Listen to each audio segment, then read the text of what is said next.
Community revival സൊസൈറ്റിയുടെ പത്തനംതിട്ട ജില്ലാ മീറ്റിംഗും membership ക്യാമ്പയിനും വേണ്ടിയിട്ടാണ് ഇവിടെ കൂടിയിരിക്കുന്ന എല്ലാവരെയും സ്വാഗതം ചെയ്യുക എന്നുള്ളതാണ് എൻ്റെ കർത്തവ്യം.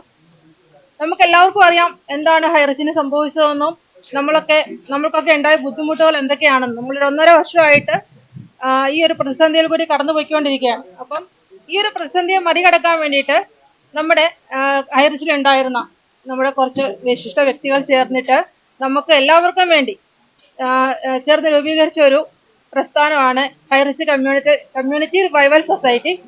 അപ്പോൾ ഈ കമ്മ്യൂണിറ്റിയുടെ പത്തനംതിട്ട ജില്ലാ മെമ്പർഷിപ്പ് ക്യാമ്പയിൻ ആണ് നമ്മൾ ഇന്നിവിടെ നടത്തുന്നത്. അങ്ങനെ വീണ്ടും ഞങ്ങൾ ചർച്ച ചെയ്തു. അങ്ങനെ 21 അംഗ കമ്മിറ്റി ഉണ്ടായിരുന്നു. കമ്മിറ്റിയിൽ ഞങ്ങൾ ഒരു അഭിപ്രായങ്ങൾ പറഞ്ഞപ്പോഴാണ് ഹൈറിച്ച് അല്ല റിവൈൽ ചെയ്യേണ്ടത്, കമ്മ്യൂണിറ്റിനെയാണ് റിവൈൽ ചെയ്യേണ്ടത് എന്നുള്ള ആ ഒരു ലക്ഷ്യത്തോടെയാണ് ഈ ഹൈറിച്ച് കമ്മ്യൂണിറ്റി റിവൈവൽ സൊസൈറ്റി എന്ന ഈ സൊസൈറ്റി രൂപം കൊണ്ടത്.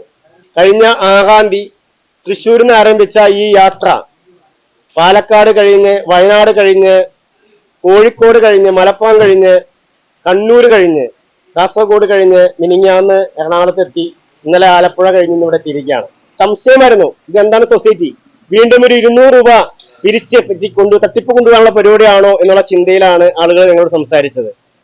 നമ്മുടെ ബൈലോയില് 200 രൂപ രജിസ്ട്രേഷൻ ഫീസും 100 രൂപ വാർഷിക പരിസംഖ്യയാണ് നമ്മൾ ഇതിൽ കൃത്യമായിട്ട് എഴുതിയിട്ടുള്ളത്. പക്ഷെ ആളുകളുടെ അവസ്ഥ കണക്കാക്കിക്കൊണ്ട് 100 രൂപ മെമ്പർഷിപ്പ് ഫീയും 100 രൂപ രജിസ്ട്രേഷൻ ഫീസുമായിട്ടാണ് നമ്മൾ ഇപ്പോൾ നിങ്ങളിൽ നിന്നൊക്കെ 200 രൂപ വാങ്ങിയിരിക്കുന്നത്. ഇത് എന്തിനാണെന്ന് വെച്ച് കഴിഞ്ഞാൽ നമുക്കൊരു ലീഗൽ അഡ്വൈസർ ഉണ്ട്. ഒരിക്കലും കമ്പനിയുടെ കേസ് നടത്താനല്ല ഈ സൊസൈറ്റി. കമ്പനിയും ഞാൻ നിങ്ങളുടെ അടിപൊളിയായിട്ട് പറയാം, ഇത് കമ്പനിയും നമ്മൾ തമ്മിൽ യാതൊരു ബന്ധവുമില്ല. സൊസൈറ്റി രീതിയിലാണ്, കമ്പനി രീതിയിലാണ്. കമ്പനി നല്ല രീതിയിൽ കേസുകളെല്ലാം നടത്തുന്നുണ്ട്, നിങ്ങൾക്കൊക്കെ അറിയാം.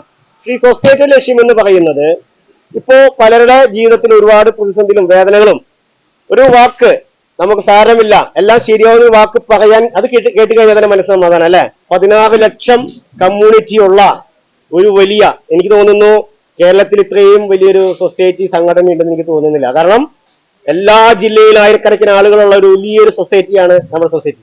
പക്ഷെ നമ്മുടെ ഉദ്ദേശ ലക്ഷ്യങ്ങൾ നിങ്ങളെ മുന്നിൽ അവതരിപ്പിച്ച് കഴിഞ്ഞാൽ എനിക്ക് വിശ്വാസമുണ്ട്, ഇപ്പൊ മറ്റേ എറണാകുളത്തും ആലപ്പുഴയിലും വയനാടൊക്കെ വളരെ രീതിയിൽ ഇപ്പോൾ ചെറിയ മീറ്റിങ്ങുകൾ നടത്തിക്കൊണ്ടിരിക്കുകയാണ്. അപ്പൊ ഇതൊരു സംശയത്തോടെ കണ്ടിരുന്ന വ്യക്തികള് ഇതിന്റെ ബോധ്യങ്ങൾ കൃത്യമായി മനസ്സിലാക്കി കഴിഞ്ഞപ്പോൾ അവരെല്ലാവരും ഗോഡ് പിടിച്ചുകൊണ്ടിരിക്കുകയാണ്, ഞങ്ങൾക്ക് മെമ്പർഷിപ്പ് വേണമെന്ന് പറഞ്ഞിട്ട്. 2016 തുടങ്ങിയ കമ്പനി 2023 ഡിസംബർ 7-ാം തീയതി അക്കൗണ്ടുകൾ ഫ്രീസാകുന്നത് വരെ ആർക്കും 1 രൂപ പോലും കൊടുക്കാനില്ല എന്നാണ് എൻ്റെ അറിവ്. അങ്ങനെ കൊടുക്കാനുള്ള ഒരു കമ്പനിയാണെങ്കിൽ, ഒരു തട്ടിപ്പ് നടത്തുന്ന കമ്പനി ആണെങ്കിൽ ആ കമ്പനിയെ നമ്മൾ ഒരിക്കലും പ്രൊമോട്ട് ചെയ്യാൻ പാടില്ല. അത് നിയമത്തെറ്റാണ് അല്ലേ? ഇന്ന് നമ്മൾ ഈ കമ്പനിയെ പ്രൊമോട്ട് ചെയ്യുന്നതും നമ്മൾ ഈ കമ്പനിയിലെ തൊഴിൽ തിരിച്ചു വേണമെന്ന് പറയുന്നതൊക്കെ ആ കമ്പനിയിൽ സത്യമുണ്ടായിരുന്നു, ആ കമ്പനിയിൽ ഒരു ബിസിനസ് ഉണ്ടായിരുന്നു എന്നുള്ളത് അറിഞ്ഞതുകൊണ്ടാണ്. 1.5 വർഷമായിട്ട് അക്കൗണ്ടുകൾ ഫ്രീസ് ചെയ്ത് വെച്ചു. ഇതിന് നമുക്ക് ഗവൺമെന്റിനെ കുറ്റപ്പെടുത്താൻ കഴിയൂല. കാരണം ഗവൺമെന്റ് അത് ഫ്രീസ് ചെയ്തിട്ടുള്ളത് നിങ്ങൾക്കും എനിക്കൊക്കെ വേണ്ടി സംരക്ഷണം തന്നതാണ്. ഈ മാനേജ്മെന്റ് ഈ ഫണ്ടായിട്ട് ഒന്നിച്ചു പോവോ എന്നുള്ള ഭയത്തിൽ നിന്നുമാണ് ഇങ്ങനെ ഫ്രീസ് ചെയ്യുന്നത്. പക്ഷെ ഈ മാനേജ്മെന്റ് അങ്ങനെ പോകുന്നവരല്ല എന്ന് നമുക്കറിയണ പോലെ ഗവൺമെന്റിന് അറിഞ്ഞോളന്നില്ലല്ലോ. അതാണ് നമ്മൾ ഫണ്ട് സംരക്ഷിച്ചു. പക്ഷെ ഗവൺമെന്റിനെ തെറ്റിദ്ധരിപ്പിച്ചതാര്? ഇത്തരം ഒരു കമ്പനി ഇവിടെ ഇല്ലീഗലായിട്ടാണ് പ്രവർത്തിക്കുന്നത് എന്ന് ഈ 16 ലക്ഷം ആളുകൾക്കും ഒരു പരാതിയും ഇല്ലാതിരിക്കെ മറ്റൊരാൾ പുറത്തു നിന്നൊരു പരാതി കൊടുക്കുമ്പോൾ ആ പരാതിക്കാരന് എന്തെങ്കിലും ഒരു ഉദ്ദേശം ഉണ്ടാവുമല്ലോ. സാമൂഹിക പ്രതിബദ്ധതയുടെ പേരിലാണ് ഞങ്ങൾ ഇത്തരം മണി ചെയിൻ കമ്പനികൾ ഇവിടെ പ്രവർത്തിക്കാൻ പാടില്ല. മണി ചെയിൻ എന്നാൽ എന്താണ് എന്ന് പോലും അറിയാത്തവരാണ് മണി ചെയിൻ എന്ന് പറയുന്നത്. അപ്പൊ അവർ സാമൂഹിക പ്രതിബദ്ധതയുടെ പേരിലാണ് ഈ ഹൈറിച്ചിനെ എതിർക്കുന്നത് എങ്കിൽ എത്രയോ കമ്പനികൾ തകർന്നിട്ടില്ലേ, എത്രയോ കമ്പനികൾ ജനങ്ങളുടെ പണം നഷ്ടപ്പെടുത്തിയിട്ടില്ലേ, അവരെ കാണാതായിട്ടില്ലേ? അവർക്കൊക്കെ വേണ്ടിയിട്ട് എന്താ അവർ വാട്സപ്പ് ഗ്രൂപ്പുകളും കൂട്ടായ്മകളും ഉണ്ടാക്കാത്തത്? അപ്പൊ അവരുടെ ഉദ്ദേശം സാമൂഹിക പ്രതിബദ്ധത അല്ലല്ലോ. ഇനി അതും പോട്ടെ, കമ്പനി നിയമപരമായിട്ട് തന്നെ കേസുമായി മുന്നോട്ട് പോകുന്നു, ഹൈക്കോടതിയിൽ അതിന്റെ കാര്യങ്ങൾ നടന്നുകൊണ്ടിരിക്കുന്നു. നമ്മളുടെ വിഷയം നമ്മൾ എന്തിന് സൊസൈറ്റി ഉണ്ടാക്കി, നമ്മളുടെ കമ്മ്യൂണിറ്റിയിലുള്ള ആളുകൾ ഒരുപാട് പ്രയാസത്തിലാണ്. ആരോട് ചോദിക്കും, എന്ന് തീരുന്നത് വരെ എത്ര പേര് നമ്മളിൽ നിന്ന് പോവും. കടത്തിലും പ്രയാസത്തിലും നിൽക്കുന്ന ആളുകൾക്ക് പരസ്പരം ഒരു സഹായം ചെയ്യാൻ, നിയമോപദേശങ്ങൾ നൽകാൻ, നമുക്ക് ഒരുമിച്ച് നിൽക്കാൻ ഒരു കൂട്ടായ്മ വേണം. ആ കൂട്ടായ്മ ഹൈറിച്ചിന്റെ പേരിൽ പറ്റില്ല. കാരണം ഹൈറിച്ച് ഇങ്ങനെയുള്ള ഒരു രീതിയിൽ ഒരു കേസ് ഫേസ് ചെയ്തുകൊണ്ട് പോവാണ്. അപ്പൊ ഹൈറിച്ചിലെ കമ്മ്യൂണിറ്റിയെ റിവൈവ് ചെയ്തുകൊണ്ട് നമ്മളൊരു സൊസൈറ്റി രൂപീകരിക്കുക. അപ്പൊ സൊസൈറ്റിന്റെ കൃത്യമായ ഉദ്ദേശം ഈ കമ്മ്യൂണിറ്റിയിലുള്ള ആളുകളെ സംരക്ഷിക്കുക എന്നുള്ളതാണ്. ശരിക്കും ഏതൊരു പ്രസ്ഥാനത്തിനും ഒരു യൂണിയനോ ഒരു സൊസൈറ്റി ഉണ്ടായിരിക്കണം. അങ്ങനെ ഒരു യൂണിയനോ ഒരു സൊസൈറ്റി ഉണ്ടായിട്ടുണ്ടെങ്കിൽ ഇതിന് തുടക്കകാലത്തിൽ ഈ ഒരു പ്രശ്നം വന്നേരം ആ സമയത്ത് തന്നെ നമുക്ക് പ്രതികരിക്കാമായിരുന്നു, ഇല്ലേ? ഇപ്പോൾ 1.5 വർഷക്കാലമായി നമ്മൾ എല്ലാവരും ബുദ്ധിമുട്ടിലാണ്. ഈ ഒരു സമയത്താണ് നമ്മൾ ഈ ഒരു സൊസൈറ്റി വന്നിരിക്കുന്നത്. ഇനി നമുക്ക് എല്ലാ കാര്യങ്ങളും ഈ സൊസൈറ്റിയിലേക്ക് വരുന്ന എല്ലാ പ്രിയപ്പെട്ട ആൾക്കാർക്കും നമ്മുടെ ഈ ഒരു കൂട്ടായ്മയിലൂടെ നമുക്ക് എല്ലാ കാര്യങ്ങളും ചെയ്യാമെന്നാണ് എനിക്ക് പറയാനുള്ളത്. ശരി, കുഴപ്പമില്ല. അപ്പൊ എന്തായാലും ഞാനൊരു കാര്യം പറയാം. നമ്മളിപ്പോ ഇവിടെ ഒരു ജില്ലാ കമ്മിറ്റി രൂപീകരിക്കും. ഹൈറിച്ച് എന്ന് പറയുന്നത് ചെറിയൊരു പ്രസ്ഥാനമല്ല, വലിയൊരു പ്രസ്ഥാനമാണ്. വലിയ അതായത് ഒരു മരമാണ് ഹൈറിച്ച്. അതിലെ ചില്ലകളാണ് നമ്മൾ ഈ നിൽക്കുന്ന എല്ലാ ആൾക്കാരും.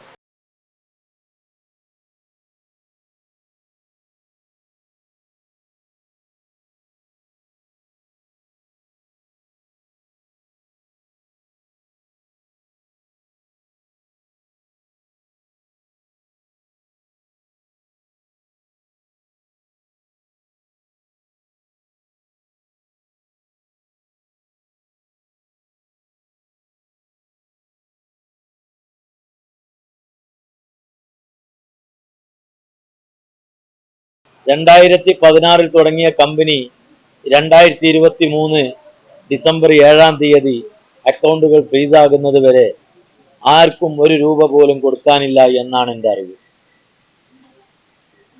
അങ്ങനെ കൊടുക്കാനുള്ള ഒരു കമ്പനി ആണെങ്കിൽ, ഒരു തട്ടിപ്പ് നടത്തുന്ന കമ്പനി ആണെങ്കിൽ, ആ കമ്പനിയെ നമ്മൾ ഒരിക്കലും പ്രൊമോട്ട് ചെയ്യാൻ പാടില്ല. അത് നിയമത്തെറ്റാണ്, അല്ലേ? ഇന്ന് നമ്മൾ ഈ കമ്പനിയെ പ്രൊമോട്ട് ചെയ്യുന്നതും നമ്മൾ ഈ കമ്പനിയിലെ തൊഴിൽ തിരിച്ചു വേണമെന്ന് പറയുന്നതൊക്കെ ആ കമ്പനിയിൽ സത്യമുണ്ടായിരുന്നു, ആ കമ്പനിയിൽ ഒരു ബിസിനസ് ഉണ്ടായിരുന്നു എന്നുള്ളത് അറിഞ്ഞത് വേണ്ട. 1.5 വർഷമായിട്ട് അക്കൗണ്ടുകൾ ഫ്രീസ് ചെയ്ത് വെച്ചു. ഇതിന് നമുക്ക് ഗവൺമെന്റിനെ കുറ്റപ്പെടുത്താൻ കഴിയൂല. കാരണം ഗവൺമെന്റ് അത് ഫ്രീസ് ചെയ്തിട്ടുള്ളത് നിങ്ങൾക്കും എനിക്കൊക്കെ വേണ്ടി സംരക്ഷണം തന്നതാണ്. ഈ മാനേജ്മെന്റ് ഈ ഫണ്ടായിട്ട് ഒന്നിച്ചു പോവോ എന്നുള്ള ഭയത്തിൽ നിന്നുമാണ് ഇങ്ങനെ ഫ്രീസ് ചെയ്യുന്നത്. പക്ഷെ ഈ മാനേജ്മെന്റ് അങ്ങനെ പോകുന്നവരല്ല എന്ന് നമുക്കറിയണ പോലെ ഗവൺമെന്റിന് അറിഞ്ഞോളന്നില്ലല്ലോ. അതാണ് നമ്മൾ ഫണ്ട് സംരക്ഷിച്ചു. പക്ഷെ ഗവൺമെന്റിനെ തെറ്റിദ്ധരിപ്പിച്ചത് ആര്? ഇത്തരം ഒരു കമ്പനി ഇവിടെ ഇല്ലീഗലായിട്ടാണ് പ്രവർത്തിക്കുന്നത് എന്ന് ഈ 16 ലക്ഷം ആളുകൾക്കും ഒരു പരാതിയും ഇല്ലാതിരിക്കെ മറ്റൊരാൾ പുറത്തു നിന്നൊരു പരാതി കൊടുക്കുമ്പോൾ ആ പരാതിക്കാരന് എന്തെങ്കിലും ഒരു ഉദ്ദേശം ഉണ്ടാവുമല്ലോ. അങ്ങനെ ആ പരാതിക്കാരന്റെ ആ പരാതിയിൽ കമ്പനി ഇങ്ങനെ ഒരു നിയമ നടപടികൾ നേരിട്ടു എന്ന് മാത്രമല്ല, ഈ 1.5 വർഷമായിട്ടും ഈ കമ്പനിയെ തകർക്കാൻ വേണ്ടി ഇന്ന് വാട്സപ്പ് ഗ്രൂപ്പുകളും പല വിദേശ നമ്പറുകളിൽ നിന്ന് പേര് പോലും വ്യക്തമാവാത്ത ആളുകളും ഇന്നും കൊലവിളി കൂട്ടിക്കൊണ്ടിരിക്കുകയാണ്. എന്തിന്?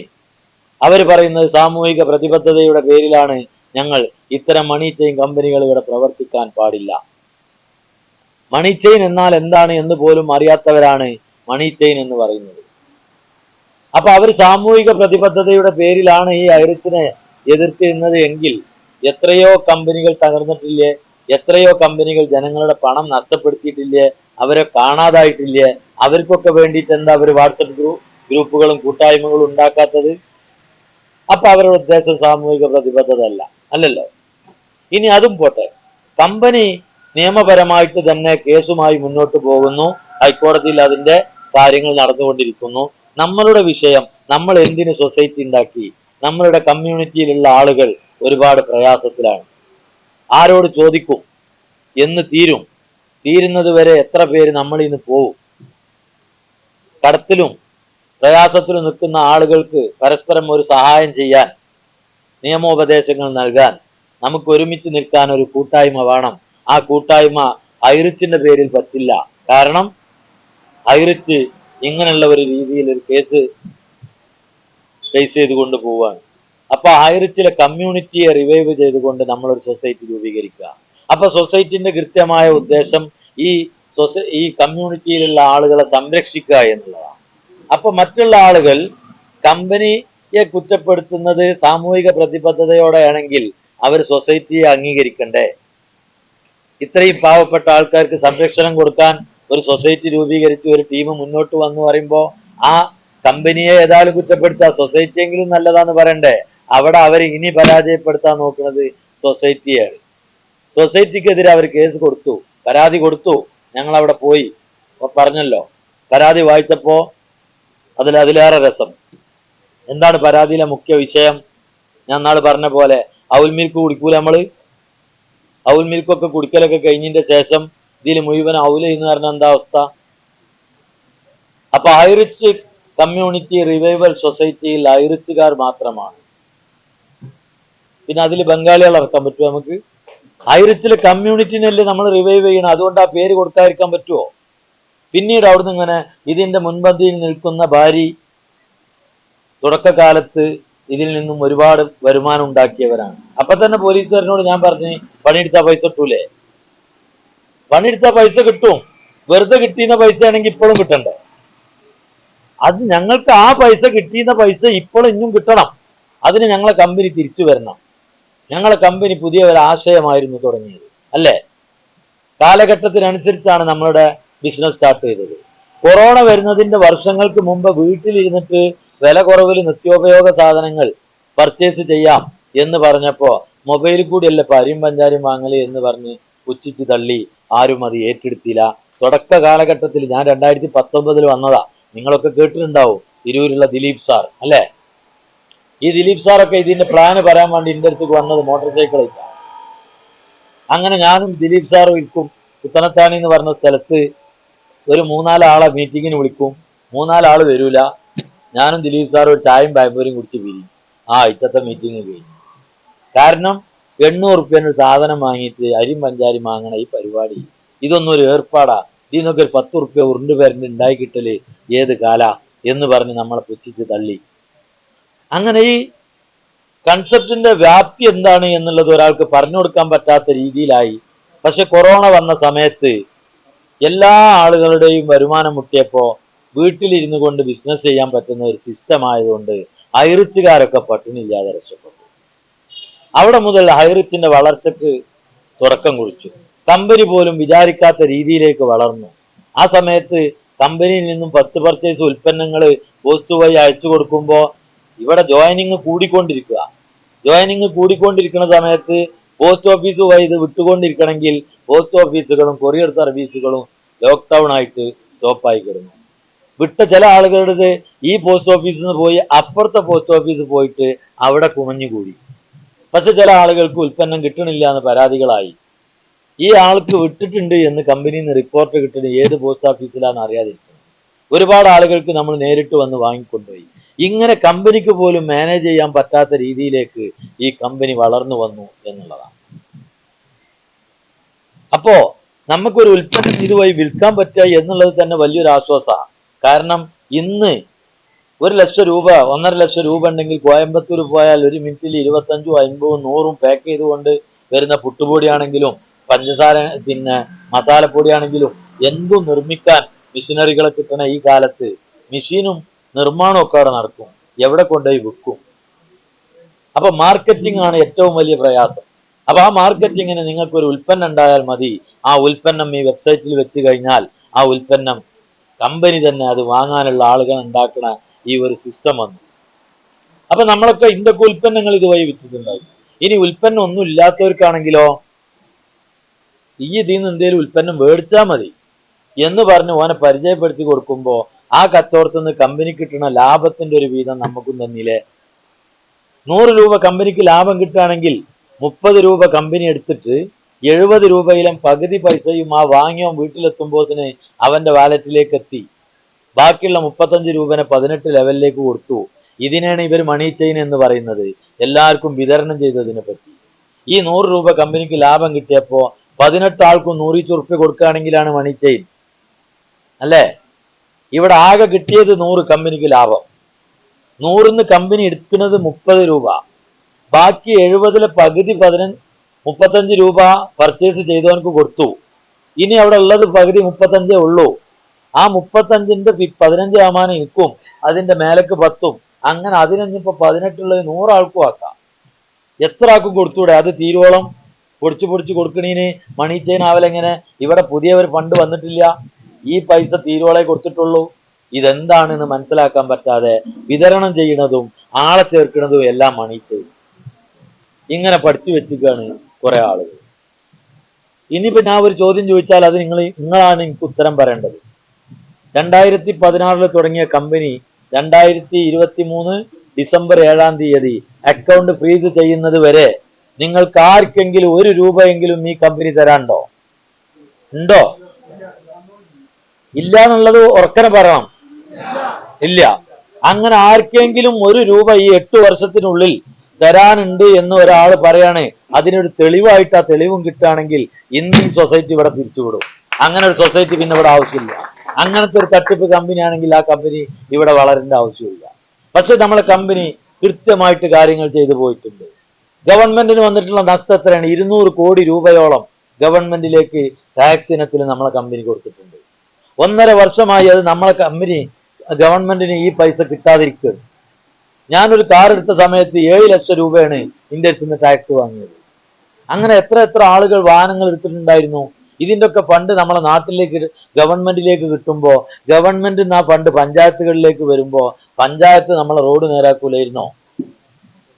അപ്പൊ ഇത് നമുക്കൊക്കെ പല രീതിയിൽ ആവശ്യമുള്ള ഈ ഒരു സംഗതിയെ ഒറ്റടിക്ക് ഇല്ലാതാക്കി മറ്റ് ഏതോ കമ്പനിയുടെ വളർച്ചയ്ക്ക് വേണ്ടി ഗൂഢാലോചനകൾ നടത്തി ഈ കമ്പനിയെ ഇല്ലാതാക്കാൻ ശ്രമിക്കുന്നവരെ വെളിച്ചത്ത് കൊണ്ടുവരണം എന്നുള്ളത് മാത്രമാണ് നമുക്ക് ഈ ഒരു കൂട്ടായ്മയിലൂടെ പറയാനുള്ളത്. നമുക്ക് ഒരുപാട് കാര്യങ്ങളുണ്ട് പറയാൻ. എന്തൊക്കെ നമുക്ക് പറയാം? കമ്പനി പ്രവർത്തിച്ചതിൽ എന്തെങ്കിലും അപാകതകൾ ഉണ്ടായേക്കാം, ഉണ്ടാവില്ല എന്ന് പറയാൻ പറ്റുമോ? നമ്മൾ ഇന്നൊരു സ്ഥാപനം നടത്തുന്ന ആളാരെങ്കിലും ഉണ്ടെങ്കിൽ നാളെ പോയിട്ട് സ്റ്റാഫിനോട് ചോദിച്ചാൽ ഇന്നലെ എന്ത് വെച്ചാൽ അത് ശരിക്കും എഴുതി വെക്കാൻ ഞാൻ ചോദിക്കലില്ലേ? അങ്ങനെ ഓരോ ദിവസവും വൃത്തിയായി നടന്നു പോയിരിക്കുന്ന ഏത് കമ്പനി കയറി ചെന്നാലും പല ഫയലുകളും താളം മറിഞ്ഞിട്ടാവാം. അപ്പൊ എന്താണോ നമ്മളെ കമ്പനിയിലുള്ള ഫാൾട്ട്, പിന്നെ മറ്റൊരു കമ്പനി ഇതുപോലെ വേറെ ഇല്ല, അങ്ങനെ ഉണ്ടെങ്കിൽ ആ കമ്പനീന്റെ പേപ്പേഴ്സിനെ ഫോളോ ചെയ്താൽ മതി. ഇത് നമ്മളതൊരു പുതിയ കൺസെപ്റ്റാ. അപ്പൊ ആ കൺസെപ്റ്റിന് എന്താണ് കുറവ്? ആ കുറവ് നികത്താൻ ഗവൺമെന്റിന് സൗകര്യപ്പെടുത്തി കൊടുക്കണ്ടേ? ഗവൺമെന്റ് എന്തെങ്കിലും കമ്മി ഉണ്ടെങ്കിൽ ആ കമ്മി നികത്തണ്ടേ? ഇനി അതല്ല, ഒരു കമ്മി നികത്താനേ പറ്റാത്തൊരു കമ്മിയാണ് വെക്കുക, ആ ഭാഗം അതിന്ന് മാറ്റി വെച്ചൂടെ? പറ്റുന്ന മേഖല ഉണ്ടല്ലോ, ഉൽപ്പന്നങ്ങൾ വിൽക്കാൻ പറ്റുമല്ലോ, ഉൽപ്പന്നങ്ങൾ മറ്റുള്ളവർക്ക് വേടിപ്പിക്കാൻ പറ്റുമല്ലോ, അതിന്റെ ലാഭം നമുക്ക് പങ്കിടാൻ പറ്റുമല്ലോ. പൈസ വാങ്ങണ വിഷയമൊക്കെ സ്റ്റോപ്പ് ചെയ്താലും നമുക്ക് പല മേഖലകളും ഉണ്ട്. ഇനി പല ആളുകളും നിങ്ങളോടൊക്കെ പറയാറുണ്ടാവും, ഈ കമ്പനി മണി ചെയിൻ ആണ്, കാരണം വന്ന പൈസയിൽ നിന്നെടുത്താണ് നിങ്ങൾക്കൊക്കെ തരുന്നത്, ഇല്ലേ?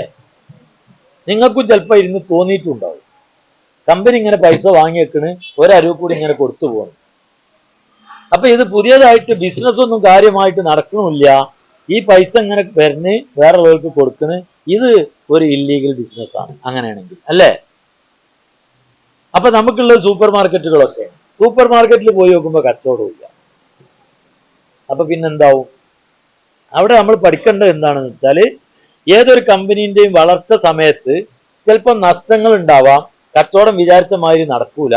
അവിടെ കടം വാങ്ങിയിട്ടോ മറ്റുള്ളവരിൽ നിന്ന് എടുത്തിട്ടോ എങ്ങനായാലും ഇതിലേക്ക് അസോസിയേറ്റ് ചെയ്ത ആളുകളിലേക്ക് കൃത്യമായിട്ടും ആ പൈസ കൊടുത്തു പോരുകയാണ് കമ്പനി ചെയ്യുന്നത്. കാരണം നാളെ മറ്റന്നാൾ ഈ കമ്മ്യൂണിറ്റിയിലേക്ക് പ്രൊജക്റ്റുകൾ ഇടാനുള്ളതാണ്. ആ പ്രൊജക്റ്റ് വരുമ്പോൾ കമ്മ്യൂണിറ്റി വലുതുവാണം. അങ്ങനെയുള്ള ഒരു രീതിയിലേക്ക് പോകുമ്പോൾ നമ്മളൊരു ബൾക്ക് പർച്ചേസിലേക്ക് ഒരു പ്രാവശ്യം പോയി. പക്ഷെ 600 ജില്ലാ സൂപ്പർ മാർക്കറ്റ് എന്ന് പറഞ്ഞത് ഓൾ ഇന്ത്യ ലെവലിലാണ്.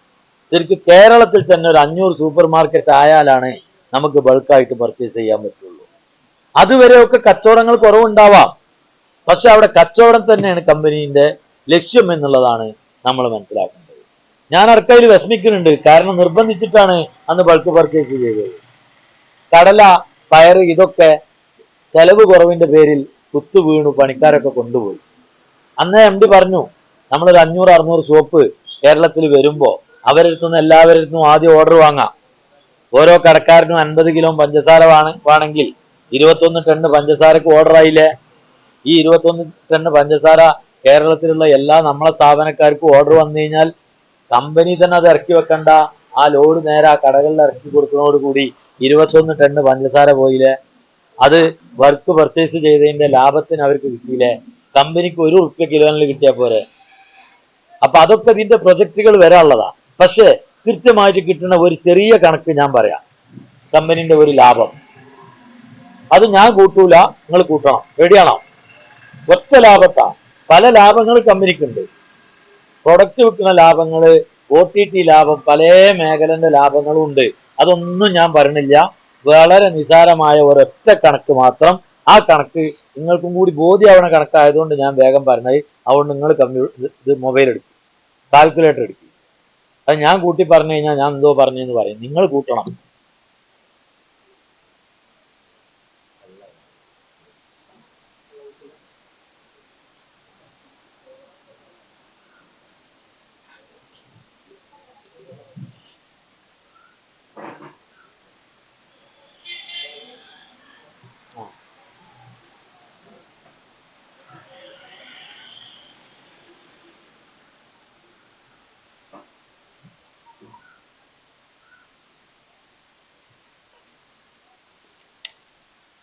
റെഡിയല്ലേ?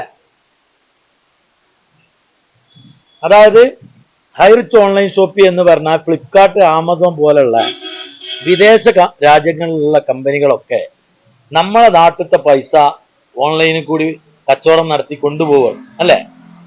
അപ്പോ മറ്റ് രാജ്യങ്ങളിൽ നിന്നുള്ള പണം നമ്മളെ നാട്ടിലേക്ക് കൊണ്ടുവരാനുള്ള ഒരു സിസ്റ്റമാണ് ഹൈറിച്ച് ഓൺലൈൻ ഷോപ്പിന്റെ നമ്മളുടെ പ്ലാറ്റ്ഫോം. അപ്പൊ ഹൈറിച്ചിന്റെ ഏറ്റവും വലിയ സ്വത്ത് എന്ന് പറയുന്നത് ആ പ്ലാറ്റ്ഫോമാണ് അല്ലെ? അതിൽ ആർക്ക് വേണമെങ്കിലും ഉൽപ്പന്നം വെക്കാം, അത് വിൽക്കാം, അത് വാങ്ങാം, മറ്റുള്ളവരെ കൊണ്ട് വാങ്ങിപ്പിക്കാം, എല്ലാം ചെയ്യാം. അപ്പോ 15 ലക്ഷം രൂപക്ക് വരെ ഇലക്ട്രോണിക്സ് ഉപകരണങ്ങൾ എല്ലാ മാസവും ഈ പ്ലാറ്റ്ഫോമിലൂടെ വിറ്റുന്ന തയ്യൽ ഏജൻസി ടാക്സും ബില്ലും അടക്കം നമ്മളെ കയ്യിലുണ്ട്. ഒരാൾ വിറ്റ കണക്കാ. ഇങ്ങനെ ഇതിലൂടെ വിൽക്കുന്ന ആളുകളാണെങ്കിലും മറ്റുള്ളവരെ കൊണ്ട് വാങ്ങിപ്പിക്കുമ്പോൾ പ്രോഫിറ്റ് കിട്ടുന്ന ആളുകളാണെങ്കിലും വരുമാനം വാങ്ങുന്ന ആളുകളില്ലേ, ഈ വരുമാനം വാങ്ങുന്ന ആൾക്കാർക്കാരും കറണ്ട് ബില്ല് ഇറക്കണ്ട, വാടക കൊടുക്കണ്ട, സ്റ്റാഫിന് ശമ്പളം കൊടുക്കണ്ട, കച്ചവടം അവിടെ ഇങ്ങനെ നടക്കും അല്ലേ? അതാണല്ലോ ഈ പ്ലാറ്റ്ഫോമുകളുടെ ഗുണം. അപ്പൊ വരുമാനം കിട്ടുന്ന ആളുകളെല്ലാം 6 മാസം കൂടുമ്പോൾ 500 രൂപ പ്ലാറ്റ്ഫോം ഫീ അടക്കണം കമ്പനിക്ക്. എല്ലാവരും അടക്കണം എന്ന് പറഞ്ഞില്ല. വരുമാനം കിട്ടുന്നവർ, വരുമാനം കിട്ടുന്നവരും അല്ലാത്തവരുമായിട്ട് 1,80,00,000 ഐഡികളുണ്ട്. നമ്മൾ മദർ ഐഡികളായ 16 ലക്ഷം നമ്മൾ എപ്പോഴും ഇപ്പോ കാൽക്കുലേറ്റ് ചെയ്യുന്നുള്ളൂ. ഈ 16 ലക്ഷം ആളുകളും 6 മാസം കൂടുമ്പോൾ ആ പ്ലാറ്റ്ഫോമിലേക്ക് 500 രൂപ അടക്കണമെങ്കിൽ 16 ലക്ഷം × 500 എത്രയാണ്? നിങ്ങൾ പറയും.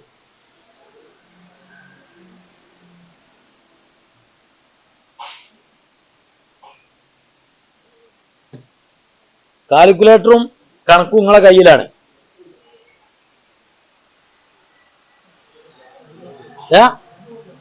800 ലക്ഷം എന്ന് പറയുന്ന ഒരാള് 80 കോടി, 800 കോടി, 800 ലക്ഷം 80 കോടിയാ. അപ്പൊ 80 കോടി, അതന്നല്ലേ 80 കോടി. അപ്പൊ 80 കോടി, 8 കോടി, 800 കോടി അല്ലേ? ചുരുക്കി പറഞ്ഞാൽ ഈ ഹൈറിച്ച് മണി ചെയിനാണ് ലാഭമില്ലാത്ത കമ്പനിയാണെന്ന് പറഞ്ഞ് ആ കമ്പനിന്റെ നിസാരമായ ഒരു കണക്ക് കൂട്ടിയിട്ട് കാൽക്കുലേറ്ററിൽ നെക്കിയിട്ട് 0 എത്ര എന്നുള്ളത് പോലും എണ്ണാൻ പറ്റാതെ കുടുങ്ങിപ്പോയ ഈ അവസ്ഥയിൽ ഇരിക്കണ നിങ്ങളടിയിൽ ഈ കമ്പനി പ്രോഫിറ്റ് ഉണ്ടാവൂലേ? നിങ്ങൾ പറയും. 6 മാസം കൂടുമ്പോ 80 കോടിന്ന് ഞാൻ ചുരുക്കിയിട്ട് തന്നെ കണക്കൂട്ടാ. ഞാൻ കണക്കൂട്ടാത്തത് കൊണ്ട് ഞാൻ എപ്പോഴും കോടി കണക്ക് പറഞ്ഞില്ല. 80 കോടിയാണെങ്കിൽ 80 കോടി 6 മാസം കൂടുമ്പോ മറ്റുള്ള എല്ലാ പ്രോഫിറ്റും മാറ്റി വെച്ചോളി. 80 കോടി ലാഭമുള്ള കമ്പനിയല്ലേ? അങ്ങനെ ഒരു കമ്പനിക്ക് ഇവിടെ പ്രവർത്തിക്കാൻ പറ്റൂലേ? ഈ 6 മാസം കൂടുമ്പോ കിട്ടുന്ന 500 ആർക്കെങ്കിലും തിരിച്ചു കൊടുക്കേണ്ടതാണോ? കമ്പനിന്റെ സ്വത്താണ്, കമ്പനിന്റെ മുതലാണ് ആ ഒരു സാധനം. അതിൽ നിന്ന് പൂളിംഗം കൊടുത്തൂടെ? അതില് ഫസ്റ്റില് അഡ്വാൻസ് കൺസൈൻമെന്റ് ആയി കൊടുക്കുന്ന പൈസ പുതിയ പ്രൊജക്ട് തുടങ്ങിക്കൂടെ? ഇതിനെ മണി ചെയിൻ ആക്കിയിട്ട് ഇല്ലാതാക്കുന്നത് ഈ കമ്പനി നഷ്ടത്തിലും ഈ കമ്പനി ലാഭത്തിലും അല്ലായിട്ടല്ല. ഈ കമ്പനി വലിയ ലാഭത്തിലായതുകൊണ്ടാ ഇങ്ങനെ ഒരു കമ്പനി ഇവിടെ പാടില്ല എന്ന് പലരും തീരുമാനിച്ചത്. കൃത്യമായ ഗൂഢാലോചന ഈ കമ്പനി പരാജയപ്പെടുത്താനുണ്ട്. അതിന്റെ ഏറ്റവും വലിയൊരു ഉദാഹരണ നമുക്ക് ഹൈക്കോടതിയിൽ നിന്നും ഒരു അനുകൂല വിധി കിട്ടിയ ദിവസം തന്നെ രാത്രി 10:30 മണിക്ക് അക്കൗണ്ട് വീണ്ടും ഫ്രീസ് ചെയ്തത് കൃത്യമായിട്ടുള്ള നമ്മളുടെ കമ്പനിയെ അടച്ചുപൂട്ടാനുള്ള ഒരു അജണ്ട. പക്ഷെ ഇവരാരും പ്രതീക്ഷിച്ചില്ല. 1.5 കൊല്ലം കഴിഞ്ഞിട്ടും എല്ലാവരും മണ്ണിട്ട് മൂടി എന്ന് വിചാരിച്ച ഐറിച്ച് ഓൺലൈൻ ഷോപ്പിൽ ഇത്രയും ജനങ്ങൾ ഒറ്റക്കെട്ടായി വീണ്ടും ഒരു സൊസൈറ്റിയുടെ പേരിൽ ഒരുമിച്ച് കൂടി ഒരു വലിയ ജനപ്രവാഹമായി മാറുമെന്ന് ആരും കണക്ക് കൂട്ടിയില്ല. അത് തീർന്നു എന്ന് വിധി എഴുതിയിരിക്കുമ്പോഴാണ് ഈ സൊസൈറ്റിയുടെ രൂപത്തിൽ എല്ലാവരും വീണ്ടും വരുന്നത്. അവർക്ക് സഹിക്കുവോ? ഇങ്ങനെ ഒരു സാധനത്തിനെ ഇവിടെ ഇല്ലാതാക്കാൻ കഴിയൂല. ഐറിച്ച് എന്ന പേരിന്, ഐറിച്ച് എന്ന സർട്ടിഫിക്കറ്റിന്, ഐറിച്ച് എന്ന കമ്പനിയെ ഒക്കെ വേണമെങ്കിൽ ഇവർക്ക് ഇല്ലാതാക്കാം. പക്ഷെ എന്താണ് ഐറിച്ച്?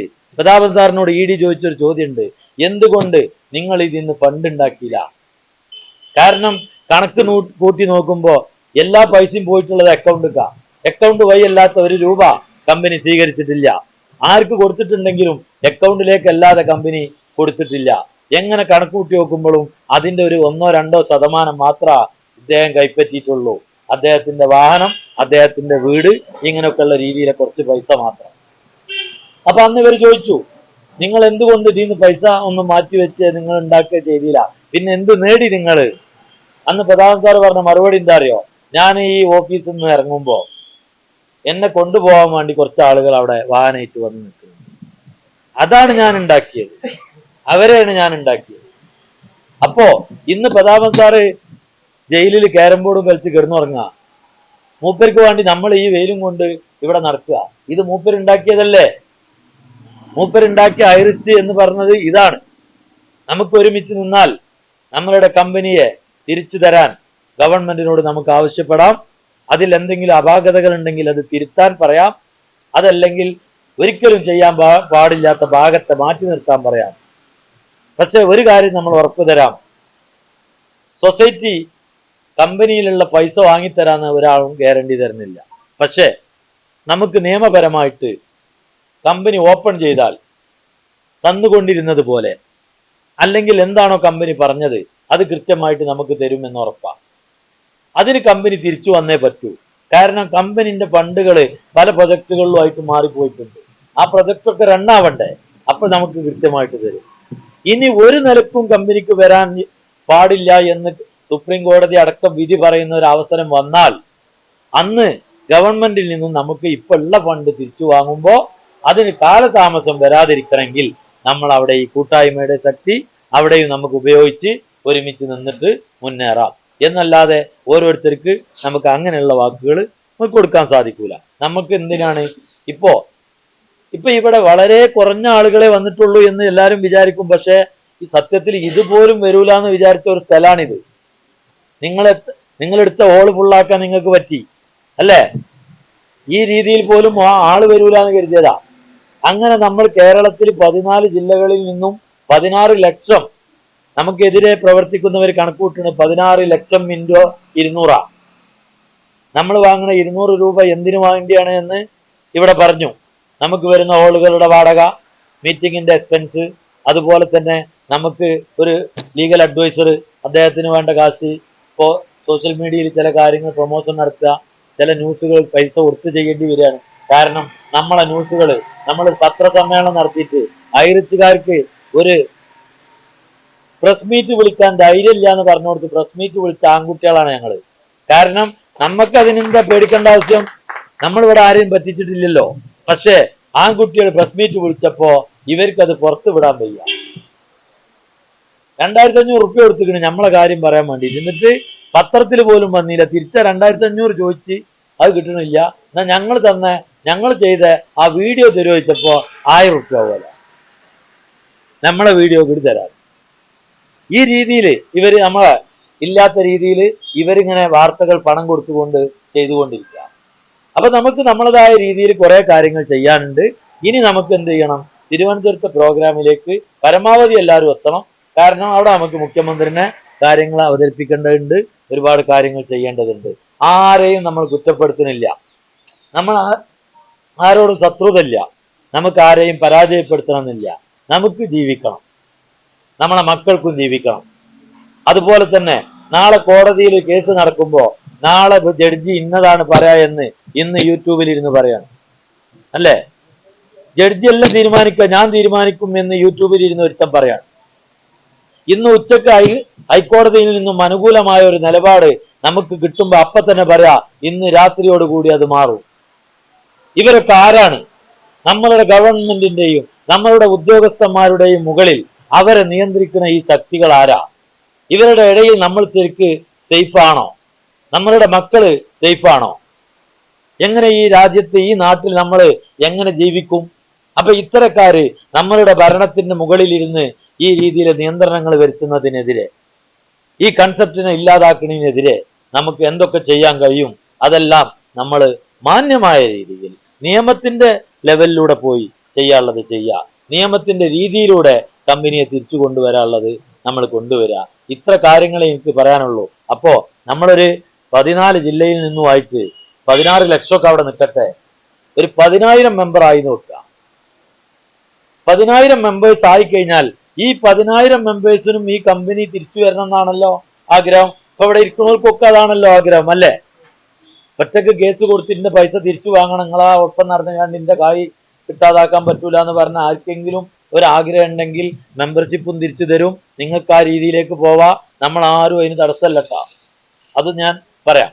അപ്പോ കൃത്യമായിട്ടും 10,000 മെമ്പേഴ്സ് ആയിക്കഴിഞ്ഞാൽ നമ്മുടെ കൂട്ടത്തിൽപ്പെട്ട ഒരാൾക്ക് ഒരു ജപ്തി നടപടി വന്നു എന്ന് വെക്കുക, എല്ലാവരും ലോണിലൊക്കെ അല്ലേ, ഒരു കുട്ടികളെയും കയ്യിൽ പിടിച്ച് അവന്റെ ബാഗും സാധനവും എടുത്ത് മുറ്റത്തേക്ക് ഇറങ്ങേണ്ട ഒരു അവസ്ഥ നമ്മളെ കൂട്ടത്തിൽപ്പെട്ട ഒരാൾക്ക് വന്നാൽ നമ്മൾ എല്ലാവരും കൂടി 10 രൂപ വീതം എടുത്താൽ 1 ലക്ഷം രൂപയായി ആ വ്യക്തിയെ അകത്തേക്ക് തന്നെ കയറ്റിയിരുത്താൻ നമുക്ക് പറ്റൂലേ?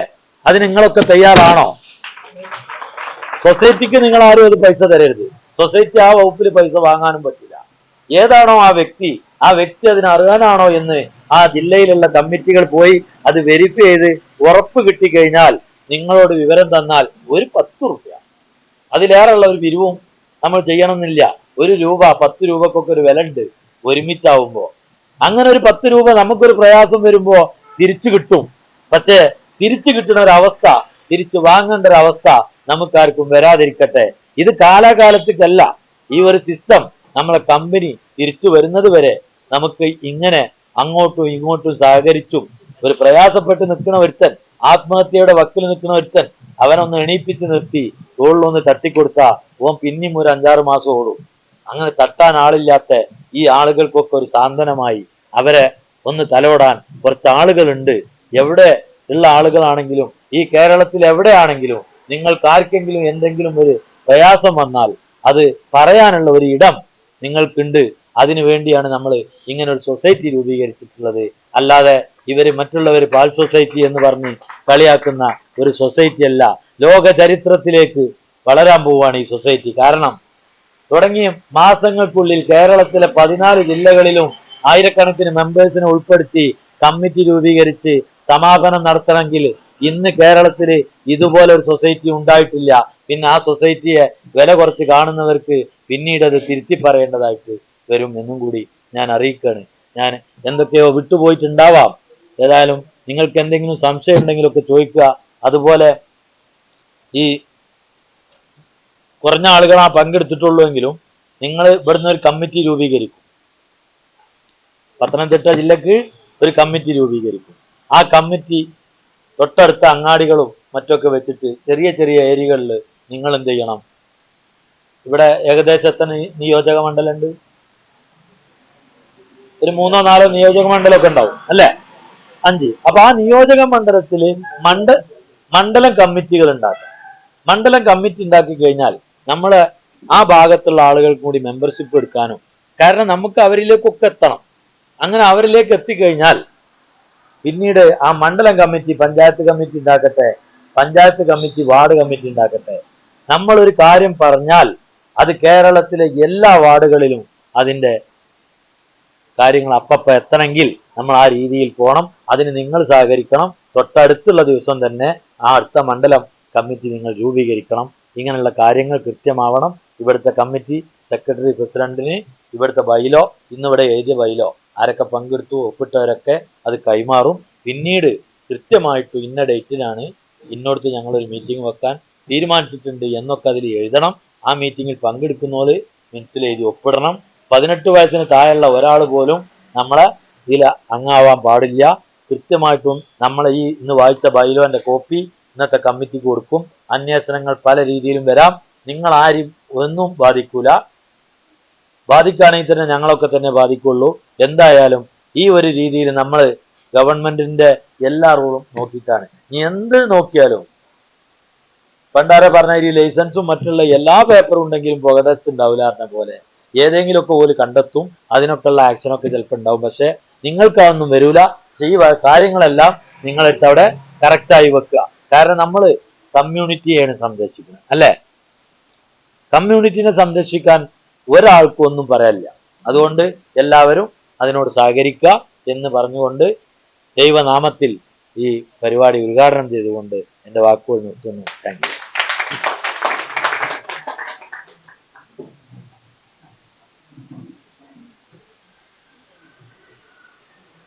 നിങ്ങളെ മലപ്പുറം ഭാഷ മനസ്സിലായോ? നല്ല രീതിയിൽ പറഞ്ഞു അല്ലേ? അദ്ദേഹത്തിന് ഒരു കൈയടി മതിയോ? അടിപൊളി കൈയടി കൊടുക്കേ. സത്യത്തിൽ ഇന്ന് രാവിലെ എഴുന്നേക്കാൻ ഒത്തിരി വയ്യാത്തൊരവസ്ഥ. കാരണം ഒരുപാട് ഗുളിക കഴിക്കുന്ന ഒരു വ്യക്തിയാണ്. വളരെ ആള് പറയും ഞാൻ വീട്ടിൽ പോവാണ്, ഞാൻ തിരിച്ചു പോകാൻ ഇടയ്ക്കിടയ്ക്ക് പറയും. പക്ഷെ എങ്കിലും നമ്മുടെ ഇതിന്റെ ലക്ഷ്യം മനസ്സിൽ കണ്ടുകൊടുക്കുക. അത് ഇതെങ്ങനെ വീട്ടിൽ നിന്ന് മാറി നിൽക്കാറില്ല. വൈഫ് ഇടയ്ക്കിടയ്ക്ക് ഇങ്ങനെ വിളിച്ചു. ഇതിൽ ഞാൻ ഇതിന് ഒപ്പിടാനുണ്ടോ? ഉണ്ടോ? ഒപ്പിടാണോ? ഒപ്പിട്ടോളൂ. അതില് നിങ്ങള് 1-2 പേര് മെമ്പർഷിപ്പ് എടുത്തിട്ടില്ല എന്നൊരു ന്യൂസ് കേട്ടിട്ടുണ്ട്. നിങ്ങളുടെ കയ്യിലുള്ള റെസിറ്റ് ഒന്ന് കാണിക്കാമോ? 1-2 പേര് മെമ്പർഷിപ്പ് എടുത്തിട്ടില്ല എന്നൊരു മെസ്സേജ് കിട്ടിയിട്ടുണ്ട്. അതെ, സംശയങ്ങളല്ല, അങ്ങനെയല്ല. അങ്ങനെ ഉണ്ടെങ്കിൽ ആരെങ്കിലും മെമ്പർഷിപ്പ് എടുക്കാതെ ഇരിക്കുന്നുണ്ട്? എല്ലാരും ഒന്ന് ജസ്റ്റ് ഒന്ന് 2 പേര് എടുത്തിട്ടില്ല ഒരു മെസ്സേജ് വരെ കിട്ടിയിരുന്നു.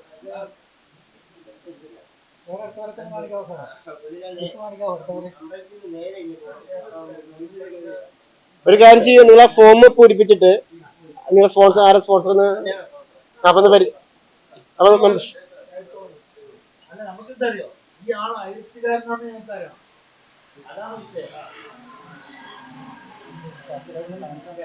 അല്ല എല്ലാരും ഒന്ന് ജസ്റ്റ് ഒന്ന് പൊക്കി കാണിക്കാം. അല്ലെ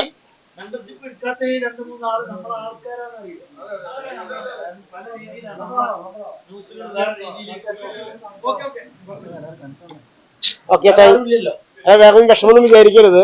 ഇതുപോലെ ഞങ്ങളുടെ വേറൊരു സ്ഥലത്ത് ചെറിയ പ്രശ്നങ്ങളൊക്കെ ഉണ്ടായതുകൊണ്ട് കേട്ടോ. അതായത് നിങ്ങളെ തെറ്റിദ്ധരിച്ചൊന്നല്ല. അതുപോലെ ശത്രുക്കൾ നിസ്സാരക്കാരല്ല. വളരെ നല്ല രീതിയിൽ അല്ലെ കാര്യങ്ങൾ നമ്മുടെ പ്രസിഡന്റ് വിശദീകരിച്ച് തന്നു. ലക്ഷ്യങ്ങളെല്ലാം നമ്മൾ അറിഞ്ഞു. ഇനി നമ്മുടെ പയ്യന്നൂരിൽ നിന്ന് നമ്മളെ കാണാനായിട്ട് ഒരു വ്യക്തി വന്നിട്ടുണ്ട്. അദ്ദേഹത്തിന്റെ എല്ലാ ജോലികളും മാറ്റിവെച്ചുകൊണ്ട് ഞങ്ങളൊക്കെ സ്നേഹത്തോടെ സിംഗേട്ടൻ എന്ന് വിളിക്കുന്ന സുനിൽ പയ്യന്നൂര് അദ്ദേഹത്തെ വാക്കുകൾക്ക് കേൾക്കാൻ വേണ്ടി നമുക്ക് സ്വാഗതം ചെയ്യാം. Please welcome Sunil sir on the stage.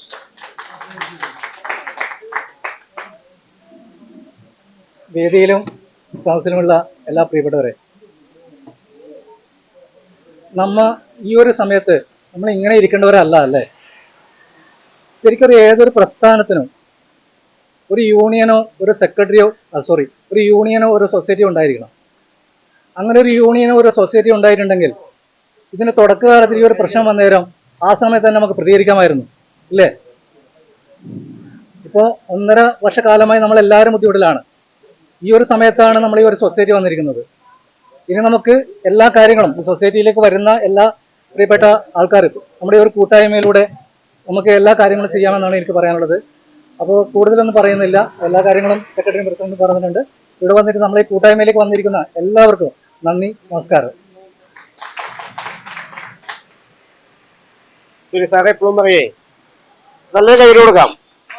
പുള്ളി പിന്നണിയില് അദ്ദേഹം സംസാരിക്കാൻ അധികം അറിയില്ല, പക്ഷെ എല്ലാ പിന്നണിയിലും എല്ലാ കാര്യങ്ങളും ഭംഗിയായിട്ട് അദ്ദേഹത്തിന്റെ ക്യാമറയ്ക്ക് വലിയ വിലയുള്ള അദ്ദേഹം പയ്യന്നൂരിൽ നിന്ന് രാത്രി ബസ്സിന് കൊണ്ടുപോകുന്ന നമ്മളെ എല്ലാ പിന്നെ തിരുവനന്തപുരം വരെ ഞങ്ങളുടെ കൂടെ ഉണ്ടാകാം. കണ്ണൂര് വലിയൊരു ടീമായിരുന്നു. കണ്ണൂരൊക്കെ അദ്ദേഹം ഉണ്ടായിരുന്നു ഞങ്ങളുടെ ഒപ്പം. അദ്ദേഹം നല്ല രീതിയിൽ സഹകരിക്കുന്ന ഒരു വ്യക്തിയാണ്. നമ്മള് അധികം നീട്ടുന്നില്ല സമയം, നല്ലൊരു മഴയൊക്കെ വരുമെന്ന് തോന്നുന്നു. ഞാൻ പറഞ്ഞു സൂരജ് പാലക്കാട്, നിങ്ങൾ എല്ലാവരും കേട്ടിട്ടുണ്ട്. അദ്ദേഹത്തിന്റെ ശബ്ദം കേൾക്കാത്തത് വളരെ കുറവാ.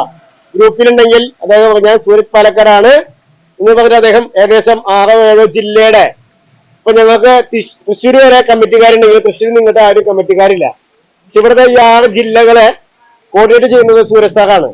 അദ്ദേഹം ജോലി 1 മാസത്തെ ലീവ് എടുത്തിട്ട് അദ്ദേഹം ഇനി ഈ മെയ് 6-ാം തീയതിക്ക് ശേഷം ജോലിക്ക് വരുള്ളൂ, വലിയൊരു ലക്ഷ്യം ഞങ്ങൾക്ക് ഉണ്ടെന്ന് പറഞ്ഞുകൊണ്ട് ജോലിയിൽ നിന്ന് ഇറങ്ങിയിരിക്കുകയാണ്. അദ്ദേഹം നമ്മുടെ കമ്മിറ്റിയുടെ കാര്യങ്ങളും അദ്ദേഹം ഒരു ആശംസയായിട്ട് നിങ്ങളുടെ മുമ്പിലേക്ക് വരികയാണ്. Okay, please welcome Suraj sir Palakkad. Suraj, നല്ലൊരു കൈയ്യടി കൊടുക്കാം.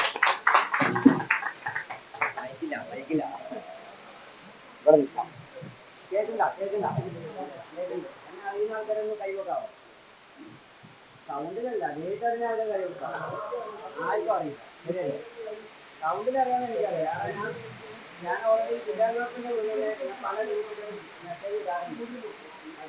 അപ്പൊ എന്തായാലും സൂര്യനാണ്, പാലക്കാടാണ്. ഞാൻ ഹൈക്ക് വന്ന് 2021 ജോയിൻ ചെയ്ത വ്യക്തിയാണ്. എന്റെ ലീഡർ എന്ന് പറയുന്നത് എന്റെ ബ്രദർ തന്നെയാണ്. ഇതൊരു ഗവൺമെന്റ് ഉദ്യോഗസ്ഥനാണ്. ഇതിപ്പോഴും എന്നെ കോൺടാക്ട് ചെയ്യും.